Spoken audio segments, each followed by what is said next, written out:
Hi, this is the Basis. Uh, this is the part one of our ASP.NET Core video series or tutorial series. So let's get started. So what is ASP.NET Core?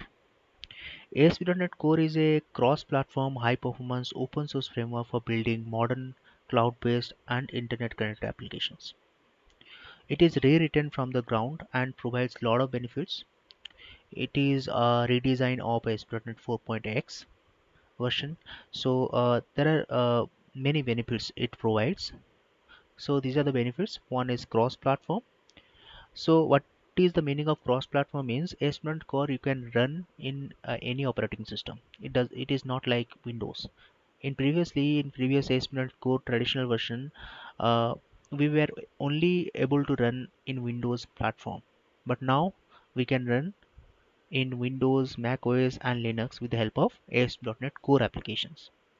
So next is unified programming model or one programming model for MVC and Web API.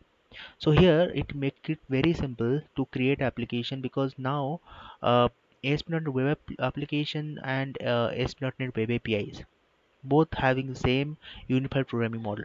That means the controller that we create inherits from the same controller base class actually, and returns IXN result. As the name implies, it is an interface, and it view result and JSON result are just two example of the built-in result types that implement IXN result interface. So in case of API, controller returns JSON result. In case of MVC, it will return MV view result. So we'll learn more about it in upcoming video series. So let's get to the next feature or benefits. One is next is dependency injection. So dependency injection is like ASP.NET Core is providing it out of the box. So you don't have to install any third-party tool to do that, right? So that's it. So we don't need any tool. So it is coming out of the box with ASP.NET Core. So next is testability. So since it is having built-in dependency injection and unified programming model for creating web application web APIs, so unit testing also very easy in case of ASP.NET Core applications. So next advantage is open source, and we can say it is community focused more now. Like ASP.NET Core is fully open source, and it is being actively developed by .NET team and in collaboration with a vast community of open source developers. So we can say ASP.NET Core is continuously evolving as the vast community behind it, and they are suggesting the ways to improve it and help in fixing the bugs and problems. This means we have a more secure and better quality software now. So next is modular. So ASP.NET Core is providing a new concept called HTTP request pipeline, that is uh, middleware components. So in ASP.NET Core, we can achieve we can build HTTP request and response pipeline with the help of middleware components.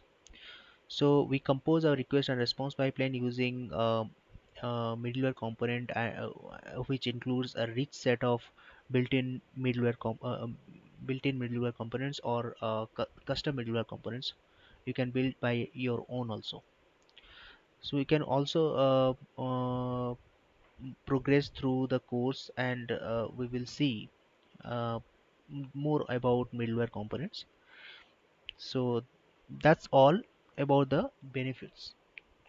So if you see here, if you wanted to know like how to set up a machine for ASP.NET Core, then you can go with this URL. So to download the Visual Studio Community Edition, which is completely free. Okay, so there are many tools we can use to develop ASP.NET Core application. You can use Visual Studio, you can use Visual Studio Code, you can use Sublime, Vim, Atom, etc. But what I'm going to use in this video series like Visual Studio 2019. As the recording of this video, it is 2019 is the version that is coming as a stable version, so I'm going to use it. So if I'm going to click on this link, it is going to open okay, this one. So what it will do, basically here you can come to your operating system. Based on your operating system, you can go ahead and download the community version. Okay, based on your operating system, uh, in my case it is Windows, so I'm going to download it. So I already downloaded it. So in next series or next part of the video, we will see how to develop our first ASP.NET Core applications. So during installation, the main thing you have to choose here, like you have to choose your .NET Core cross-platform development workload. So it will come a screen like this. So you can see here now. Okay, .NET Core cross-platform development. So you have to choose this workload. Otherwise, you cannot create a .NET Core applications. Okay, so that's all from this video. If you like this video, then please give a thumbs up and subscribe to our channel. Thank you.